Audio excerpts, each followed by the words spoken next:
Welcome, everyone. You're listening to Maximum Medicine Radio, The Healing Hour, with me, Dr. Sharon Martin, here on TransformationTalkRadio.com. This is the hour of healing power. In this live call-in show, The Healing Hour, I'm going to take your calls and help you get started on your way to your maximum potential. So come on, settle in, listen up, and I'll take your questions head on. Together, we'll find practical wisdom and understanding about what ails you. In The Healing Hour, we'll start your day off right. Insights and practical health knowledge and concepts for how you really live.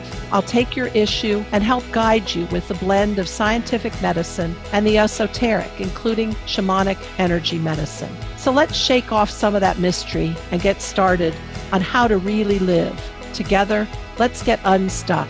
So come on and join in, join up, and let me help and let go of what holds you back from being the maximum you the world needs. Take down this call-in number, 1-800-930-2819, and let's get started on the Healing Hour right now.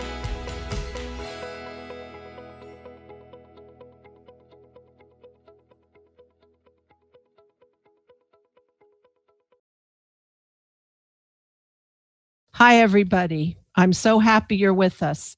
I'm Doc Martin, and today I am so lucky, we are so lucky, because Lynne McTaggart is coming in from around the globe.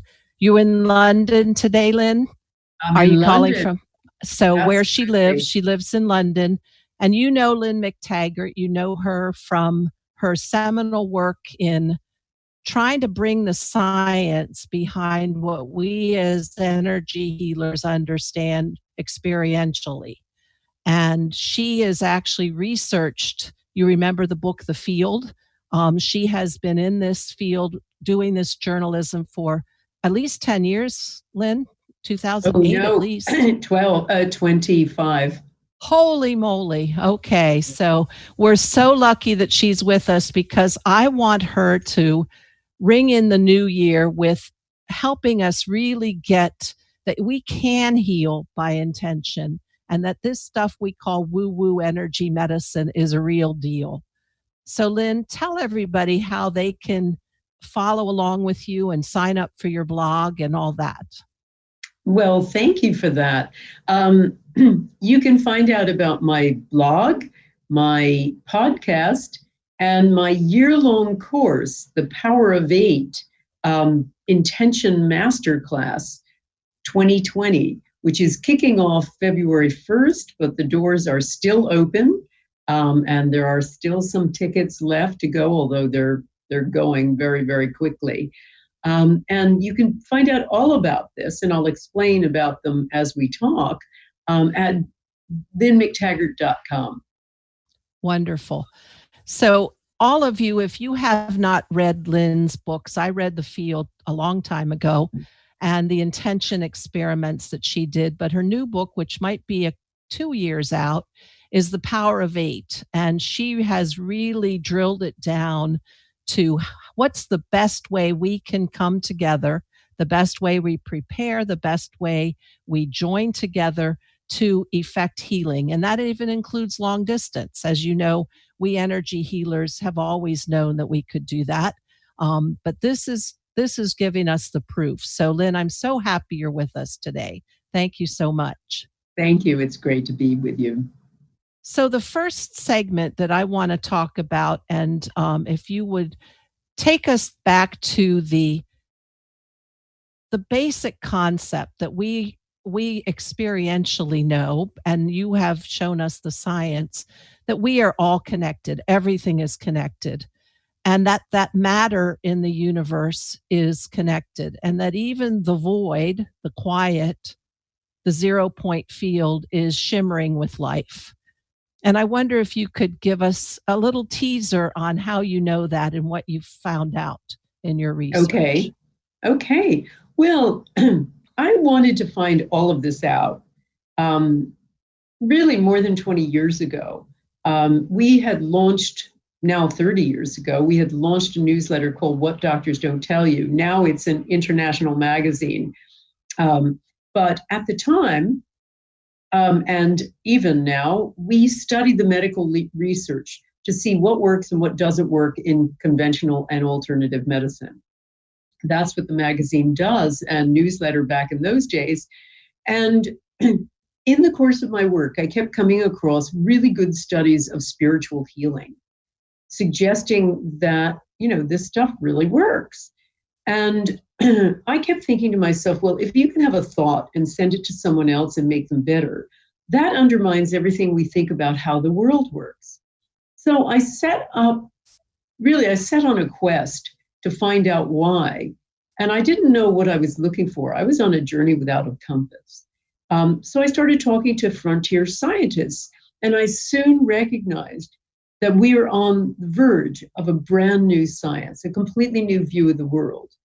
What these scientists were talking about, and they're all from prestigious universities, is the idea that we are not these separate, well-contained entities, as described by Newtonian physics, that are, operate according to fixed laws in time and space, that we are energy beings, and that the nethermost level of our body, our subatomic particles, aren't little billiard balls, as they're described in physics class. They are packets of vibrating energy. Now, this energy does an energy dance with other subatomic particles. Subatomic particles trade energy back and forth like an endless game of tennis. So that in that energy trade, a thing called a virtual particle is formed, which is there for less than the blink of an eye.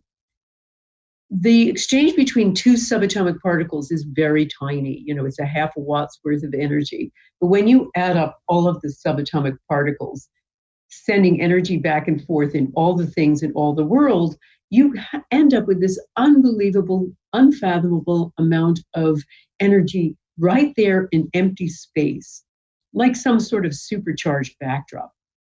That's there.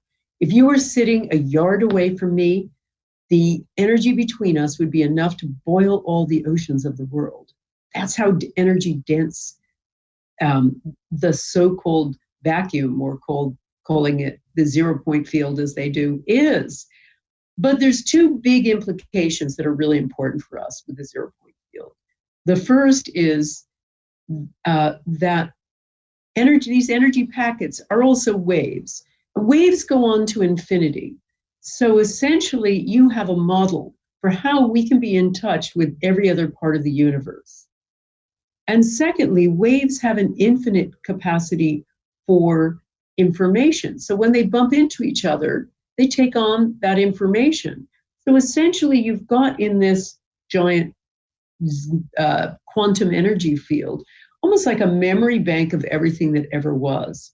So we have here a model about which we can understand how it's possible to access or affect things at a distance.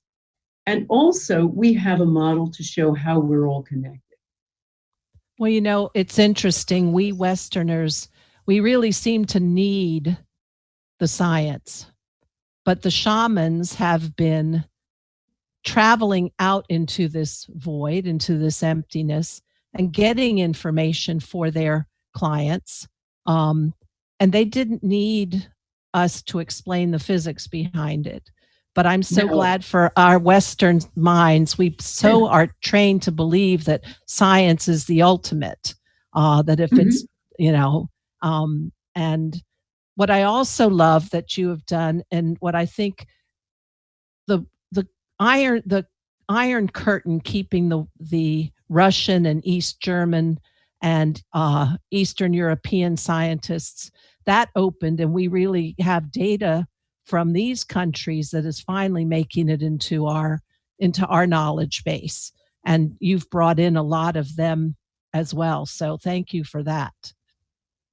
They were really at the forefront of a lot of work on psychic phenomenon, ESP, intention, etc., and also planetary influences on human beings, particularly the influence of the sun and its geomagnetic effects. So they've been a lot more open to that. And really that sparked a lot of research in the US because they believed the Soviets were doing a lot of psychic spying. So the remote viewing, finding out where our secret tunnels and all that were. Uh-huh. I Yeah. know Reagan's his Star Wars program was really kicked off because of a remote view by one of our remote viewers into the Soviet Union that believed that they had come across a secret nuclear missiles site. Actually, it was a nuclear power plant. So we got that a bit wrong. But that initiated the whole big response that Reagan put up. Well, I think one of the corollaries or one of the little side lessons we can learn, um, if we are all connected and if we are able to be seen remotely, maybe that'll be a little incentive for us to clean up our act, clean up our thoughts, and uh, not have secrets. Maybe just someday we'll get to that place of transparency. But Well, I think you will when you recognize, and I teach this in my master class and all my teachings, our thoughts are not locked inside our heads. Our thoughts are another kind of energy. We know we are sending out a tiny current of light all the time, biophoton emissions. This was discovered by the late German physicist, Fritz Albert Popp, and I write about him in the field. And subsequent discoveries believe that our thoughts are another kind of energy like this. And we know that they are outside of us, that they are trespassers, and they can affect other people and things. There have been many studies, I've written about them in the field and the intention experiment, showing the power of our thoughts to affect everything from single-celled organisms to full-fledged human beings. So the bottom line is we're leaky buckets. We yes, are I love thinking that. and intending all the time. And that is affecting the world around us all the time. So we're going to take a short break here, but that's precisely what I want to dive into next, because when I read about Fitz-Popp and light, how it influenced DNA, that just jazzed me up. So we'll take a short break, and when we come back, let's explore that a little more. Nate, we're good to go. So everybody, we're back. And if you're just joining us, I am so lucky. We are so lucky. Lynne McTaggart, masterful journalist who's been studying the science behind what we call energy medicine now, thought healing. She's here, and we're on the segment that we really want to talk about how our thoughts and how they actually have a current and evoke light, and how that actually can even influence our DNA, which all sounds too good to be true. But let's listen to Lynne tell us how it really is. Okay, well, Fritz Popp, who I talked about in the last segment, was a German physicist who discovered that we are emitting, all living things are emitting a tiny current of light all the time, very, very tiny current, and that this light is being sent back and forth synchronicitously. When they've done studies of us and our environment, particularly other living things, we find that there's almost like a conversation of light. When we send out certain light, the light is being essentially answered by other things. So you and I are having two conversations now, a conversation of words and a conversation of light. Now, what they've also discovered, when he looked at where this light was coming from, and he had very sensitive equipment that could count it photon by photon, he found that it was emanating from DNA, and that he discovered this as a kind of global signaling system to the body, that instead of, our body's reactions being affected simply by chemicals and electrical signaling, that the master orchestra, was most likely this light coming from DNA. And he found, again, there were global instructions, instantaneous instructions. He would find, for instance, when he put medicine, some sort of medical cream on someone's hand, the light would change there, but it would also change in other parts of the body too. Mm-hmm. And the light would change when somebody was ill. If they had cancer, their light would be too low, like if their light was going out. If they had multiple sclerosis, they'd have too much light. There's like a perfect equilibrium that a healthy person has. And so he discovered that, and he discovered this back and forth stuff. Now, other people, other researchers have examined this and tested it and believe that this light is very involved with healing. For instance, Dr. Gary Schwartz, the noted psychologist at the University of Arizona, has used very sensitive camera equipment, usually used to photograph faint light in outer space. And he's used it to photograph the light coming from healers when they're doing healing by putting their hand into the system, where he can both measure the photons, photon by photon, but also can take a picture of this light. And he's found that when they are sending healing, when they're running energy, the light increases from their dominant hand. Mm-mm. So it's really fascinating that the light seems to be integral. Other researchers have looked at magnetic energy and electromagnetic energy and found both also go up when healers are sending healing. So yeah, I remember reading about. Mm-hmm. I remember reading about Valerie Hunt, Dr. Valerie Hunt's work, and she was photographing auras, which some clairvoyants can actually see. And when they had healers, particularly Tai Chi or the Asian healers, they could actually see the glow increase around their hands and photograph that. Mm-hmm. Yes. Now, another corollary of this is the work of Konstantin Korotkov, the Russian physicist who developed a thing called a GDV device, gas discharge visualization device, which essentially measured this light by exciting the photons hundreds of thousands of times so that it's much more readily apparent. And then he used a whole computerized system to create essentially a mapping of this aura and a mapping of the person's state of health. And it's been used by the Russians for many years now to diagnose people early, and also to measure, for instance, their fitness, like it's used all the time with Olympic athletes. So there is that kind of system that also shows that the light, and I've done a lot of experiments with Dr. Korotkov, the light changes when people are sent intention, particularly when they're sent group intention. And yeah, we'll get to that later, that group is really the key. But, I'm thinking in medical school, they would share, they always wanted us to have the science, but you had a small core of teachers who wanted you to be a little bit more in the literary sciences, or in the area that they could say, it's really the woo-woo stuff, but they gave it, a more academic sounding name. But there was a study quoted that really struck me, is that when the physician walks in the room, whether that physician feels the patient is improving, staying the same, or worsening, had an 80% predictive outcome relative to if they picked up the chart and actually read about it. And, I don't know if they're sensing light, but there is something that we are getting if we are paying attention to our intuition, paying attention to our other methods of awareness, that you walk in and you go, and it's not if they're actively in distress. They might look like a completely normal little old lady, but you get a bad feeling.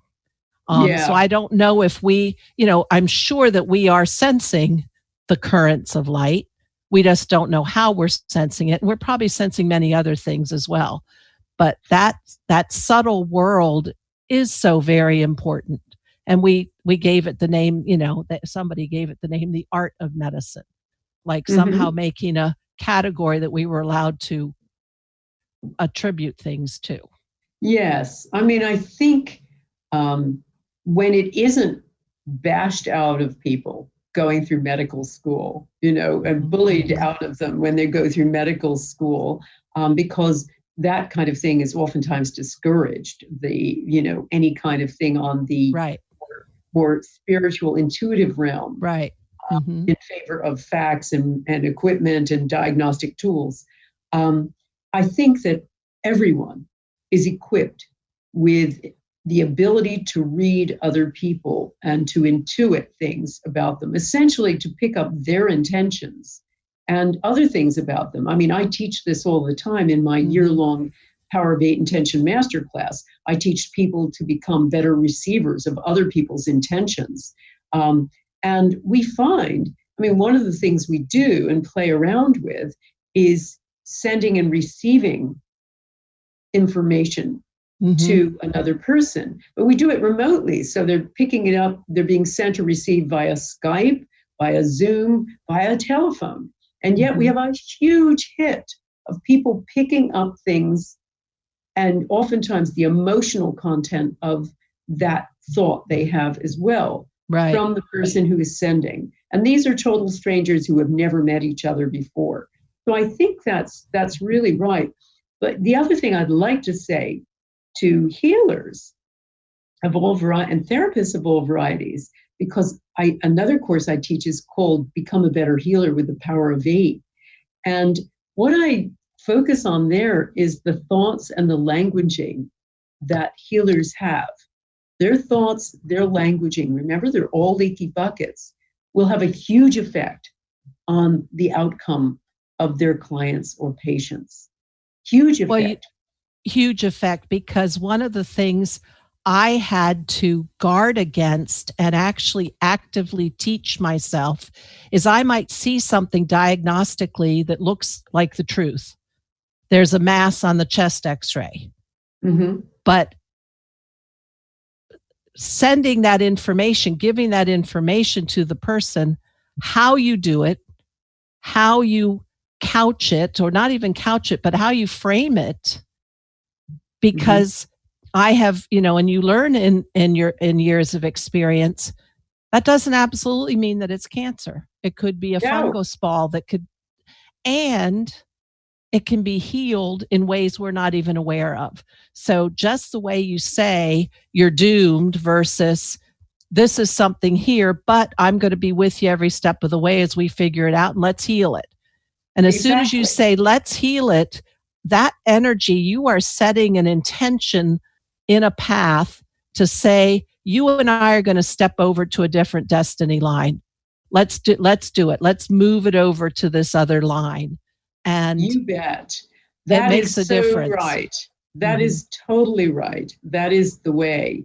And it's amazing to me how often I catalog this because I'm teaching it, but how often even alternative therapists will say things that are very undermining and not realize it. My favorite recently was, my goodness, you're a shadow of your former self. Now, what is that going to do to someone? Or this is going to be a long, slow process to healing. Again, what's that going to do to someone when they're in this challenge? That's giving them already a prognosis, whether you want to or not. So, and these kinds of statements can be said by really excellent holistic practitioners. And if you really break it down, that's a Debbie Downer energy. You're assuming a bad outcome. You're assuming a bad prognosis. Yeah. So we healers have to change our own thinking, don't we? Yeah. And it's not just what you say, it's what you think about that patient. A real key idea is that no healer, no matter how skilled, can predict with any certainty how someone will respond to the challenge of healing, challenge of illness. No one can predict that. And so I believe it's always important, no matter what you see, to, in terms of the diagnosis, is to always keep that hope up, because you never know. Right. You never know what residual power that individual can tap into. Absolutely.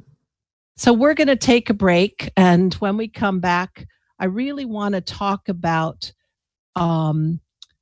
joining in a group for the power of intention and going into the heart space for as we're talking, the words, the thoughts, how we frame them. Let's dive into that more when we come back.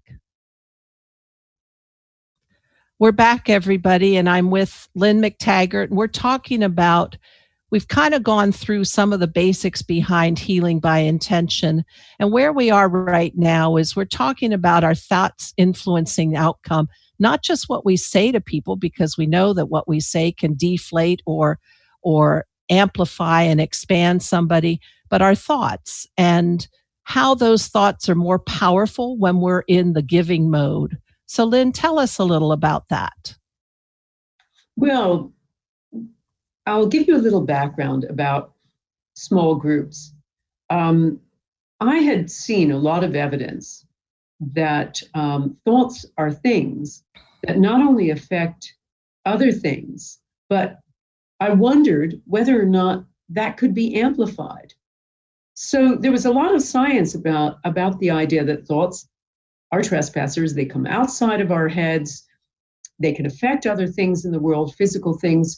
So being the journalist I am at heart, the investigative reporter I am at heart, I wanted to find out how much. What are we talking about here? Are we talking about a subtle process, like just nudging a quantum particle, or are we talking about curing cancer with our thoughts? And I also was interested, what happens when you put more than one person together? What about a group of people? Does that amplify the effect? So I decided to test this with experiments. And by that time, I knew a lot of scientists, prestigious scientists working in consciousness research. And I had a lot of readers because the field was in 30 languages. So I thought, well, if I just put them together, I'll have the biggest global laboratory in the world. So I did. Every so often, I would ask my audience to come onto my website and send an intention to a well-controlled target that had been set up by one of the scientists. And I didn't actually expect it was going to work very well. Well, you crashed your server a few times. I remember that in your book. So many people coming. We had to. I think by the second or third one, we had to rent the server power from the servers that were used for Pop Idol at the time. Back in those days, now you can just run it on your YouTube channel and use somebody else's server. But at that time, we had to rent big, expensive servers to run these experiments. So we've run 33 to date.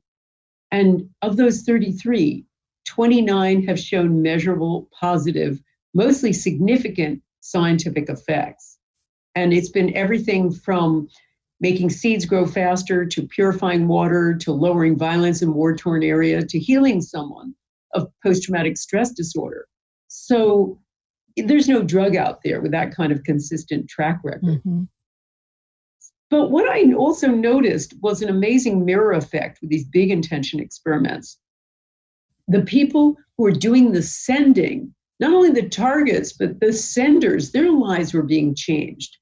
For instance, with our peace intention experiments, we've run 7 of them now. Each one has shown a lowering of violence in some violent area, war-torn area. But what was really interesting was what was happening to the participants. I surveyed them afterward. I always survey them. And we've had thousands, we've had up to 25,000 people participating. And we found that their lives were becoming more peaceful.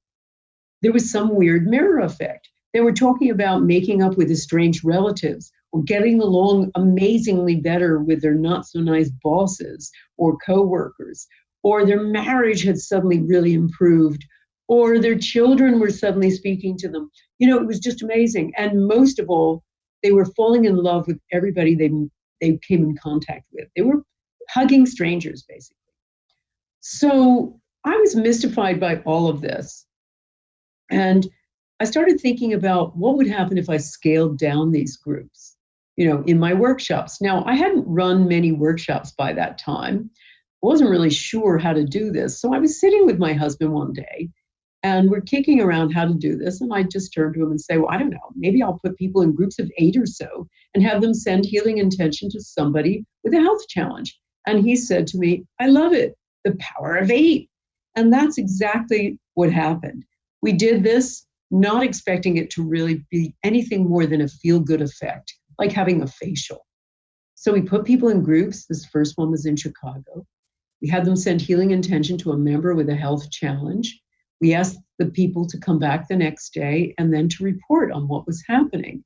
And we found that, as I say, unlike our expectations, it was not just a facial. We had people saying, I have cataracts and I'm 80% better. My knee is I can barely walk on it because of terrible arthritis and it feels normal today. My gut, I have terrible IBS and my gut is completely fine today. I have depression and it feels lifted, and on and on and on it went. And so we have had this for thousands of groups that I've run since this time. But to answer your question, and what I've found, and I've studied them in every way. And the first time we did our year-long intention masterclass was for me to study what was going to happen. Because I thought, well, if there are these amazing effects in 10 minutes, what happens if I put people in groups for an entire year and give Holy them, moly. Mm-hmm. Advice, guidance, exercises, and I put them through intention boot camp, as I like to call it, which is a 6 weekly webinars, 90-minute webinars. And then I put them into groups. They get weekly challenges, advice, guidance, everything from me. And I monitor their progress in health, finances, career, relationships, life purpose. And I soon found that when people were working week by week together, now remember, they're working virtually. They're not in person. These are people meeting on Skype or Zoom. Mm-hmm. Most of them have never actually met each other, but they're there with each other every week for a whole year. The people who meet religiously, pretty much 100% of them, have major transformations in one of those areas. Oftentimes it's health, but it's also finances, career, relationships, the whole thing. And I, of course, the journalist in me kept saying, why? What's going on here? So I started studying it. And yes, there's the power of intention. Yes, there's the power of the group effect. A psychologist called Emil Durkheim once said, there's a collective effervescence in a group. But the key piece was altruism. People in a group, because they're not just getting intention for themselves, but they're intending for other people. That seems to be the secret sauce, getting off of yourself. And I discovered this in those early intention master classes when I was working with some of the people who weren't seeing progress. For instance, a woman like Andy, who was, young woman, very talented, had her own gift store, which she sold. She was getting a divorce. She had 2 young children, and she needed new work. She was very talented in marketing, very good coach. She couldn't get any new work. Everything she tried was failing. All the intentions that her group were giving her were failing. So I finally was sort of fed up with this. And I said, oh, Andy, get off of yourself. Start intending for someone else. And I gave her and the whole class a challenge with a kid called Luke, who was 15, who had broken up with his first serious girlfriend, and so threw himself off a 40-foot structure onto hard ground. And Luke broke every bone in his body, got nerve damage, brain damage. And his stepfather had written to me to say, can you do an intention for Luke? So I had them do some weekly intentions for Luke while the stepfather kept a running commentary about what happened to him. Now, Luke healed in record time. The doctors hadn't even thought he was going to live. He healed in record time. And you talk about him having literally taught you the most of anything. Oh, God, he did. Your experience. Yeah. Absolutely. He taught me the most and he's now a healthy 18-year-old with just a few minor residual issues with certain nerves. But for someone who wasn't even going to live, got out of the hospital in record time. But what he taught me was the effect of getting off of yourself, because what I watched was what happened to Andy. The moment she started intending for Luke, she got a call out of nowhere from someone she never knew offering her her dream job. So I watched that, and I watched it over and over again. And I started studying this mirror effect and the effect of altruism. You know, when you look at the science of altruism, honestly, it's so interesting. It's like a bulletproof vest. It is incredible for any kind of thing that you do for other people, no matter how small. Those people live longer, healthier, happier lives. And when you're trying to help somebody with the same issues as you heal faster from your issue. So it's really fascinating. There is a kind of built-in mirror effect with altruism. We were born to give, as I write in one of my earlier books, The Bond. We were born to give, and it has this brilliant expression in a Power of Eight group. And you know, it just also reminds me, we keep trying to tell people that forgiveness it's not always letting the other person off the hook. It's actually about you feeling better inside. And this sounds like the same kind of thing, are putting ourselves in a different peaceful state and a healed state by doing these altruistic things. And it comes back to us multifold. And Absolutely. So anyway, I love that. Absolutely. It comes back to us. I mean, I encourage people not to have that as the end. Okay, I'm going to give to get.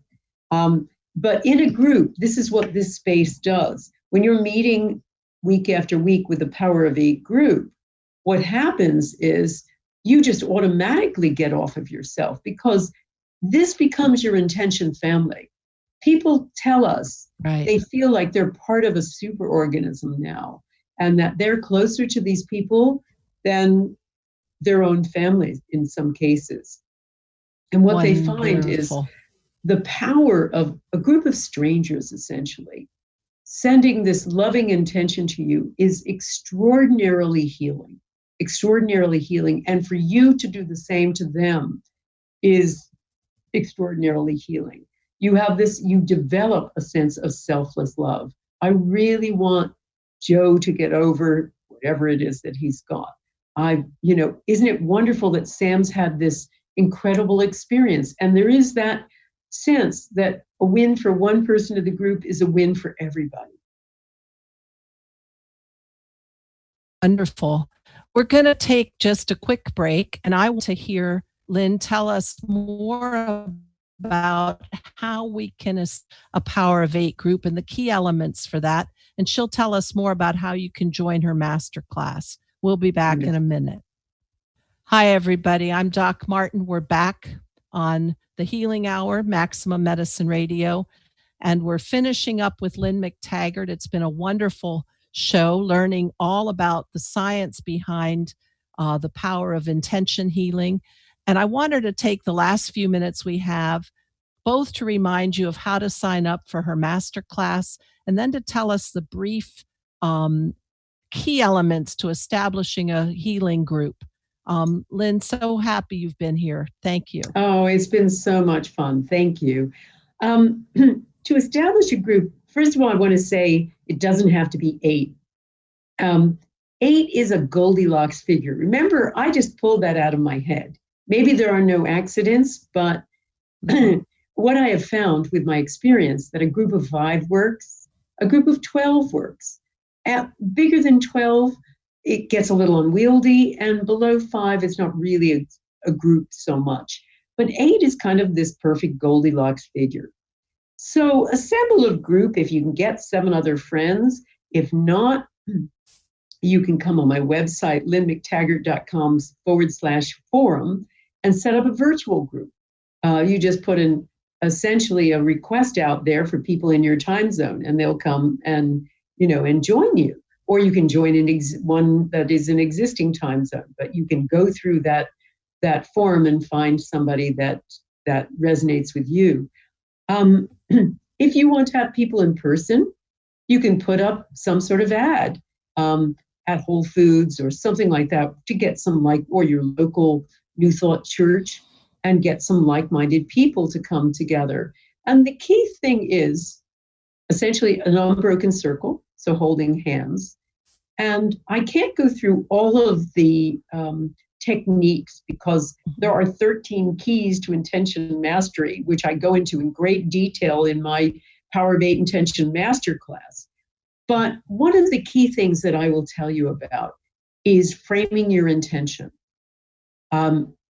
Most people get this wrong. They usually want to say something like something all-purpose that covers everything, like I want to be rich, or I want peace on earth, something like that. Mm-hmm. What we have found is, for instance, with I want to be rich, people don't necessarily want to be rich. What they want, in the sense of more stuff, what they want is freedom from debt, mm-hmm. a new job, enough money to pay the bills. In fact, a Harvard study found that when they looked at happiness in terms of money, monetary amount, the amount that made people happy was about $75,000 a year, collectively from the family, because that could cover the bills. Anything more didn't give them any additional happiness. So it's not necessarily money people want. What they want is, as I say, freedom from all of these worries, but more importantly, more free time, a new job. They want something other than what they're doing, hobbies, more time for their children or grandchildren. They don't necessarily want more stuff. So my argument all the time is be very specific. You want a new job. Say that and specify exactly what. I'll give you an example of what I tend to use for health. Our intention, and so you need the intention statement to be framed by the group. Our intention is for Jane Doe to be immediately, completely, and permanently healed of all breast cancer and any metastases, including those in her lungs and liver, and for her to be healthy and well in every way. So that's very specific. Now you notice I framed it positively, but I've been very specific. A lot of people say, oh, you shouldn't be specific. You should let the universe fill in the gaps because you might not get everything you want. Well, when you do that, that's more like prayer. That's more like saying, okay, thy will be done. You decide for me. We're not doing that with intention. We're putting a very specific request out to the universe. And I have found over all of our intention experiments in the Power of 8 groups that when you're specific, it works better.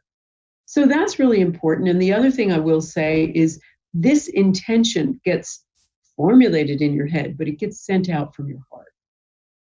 So and the way you say it, the way you say it is not like we want Jane Doe to quit having this bad cancer. It's even said in a. So explain a little bit more about that.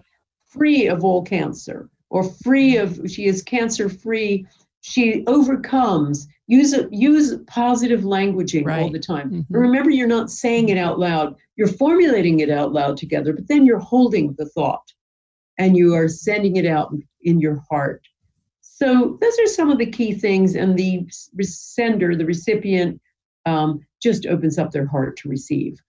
We only do it for 10 minutes. That's all I've ever done. And when we've done brainwave studies on this, and we've done this with Life University, the largest chiropractic university in the world, they have found that there is an immediate lowering of the parts of the brain that make us feel separate during these Power of 8 groups. So these are the parietal lobes chiefly, which help us navigate through space and say, this is me, this is not me. They're dialed way down, and so are the parts of the brain in the frontal lobes involved with worry, doubt, negativity. So we have demonstrated through these studies that in Power of 8 groups, people very quickly get into a state of ecstatic oneness with signatures that are very similar to those of Buddhist monks during ecstatic prayer, or Sufi masters during chanting. And so what's fascinating to me in watching these over the years is, you don't need sweat lodges.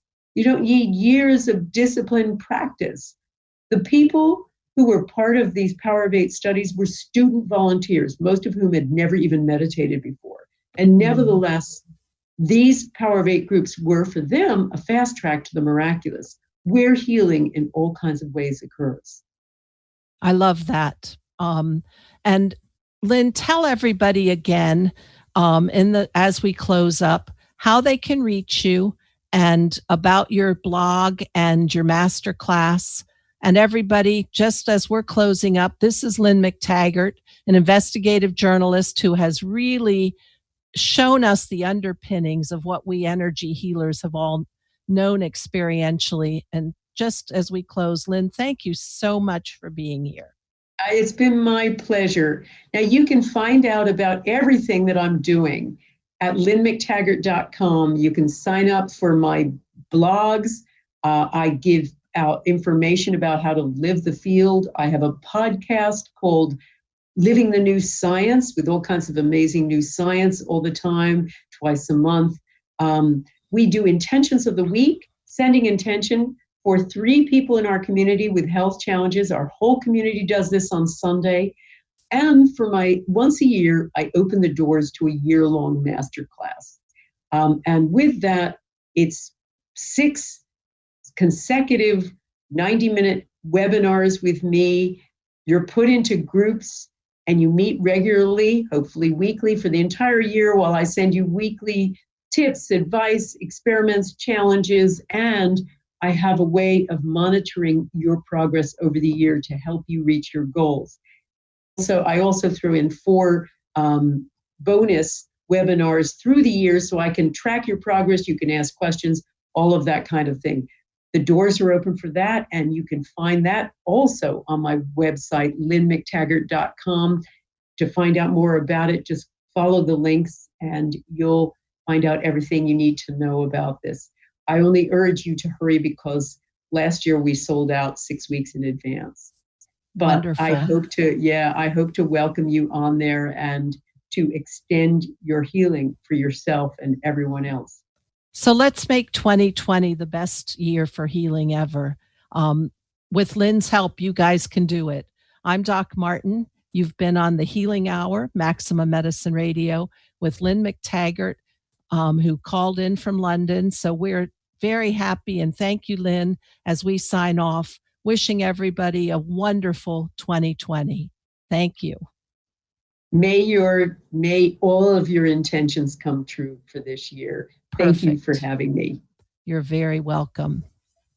Thank you for listening to Maximum Medicine Radio, the Healing Hour, with me, Dr. Sharon Martin, on TransformationTalkRadio.com.